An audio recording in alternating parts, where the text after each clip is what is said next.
আসসালামু আলাইকুম রহমতুল্লাহি ওবরকাতু। একটি ছোট্ট হাদিস গুরুত্ব সহকারে দেখবেন, শুনবেন, সকলেই উপকৃত হতে পারবেন ইনশাআল্লাহ।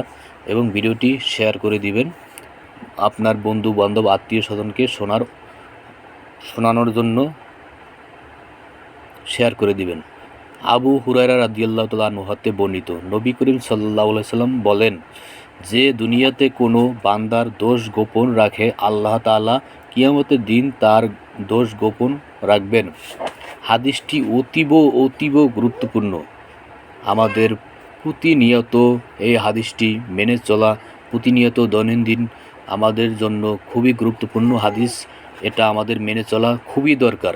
তাই ভিডিওটি যথা আপনাদের বন্ধু বান্ধব সকলের কাছে শেয়ার করে দিবেন। সকলে দেখবে, আপনি উপকৃত হবেন, আপনারও সওয়াব হবে ইনশাল্লাহ। আসসালামু আলাইকুম ওয়া রাহমাতুল্লাহি ওয়া বারাকাতুহু।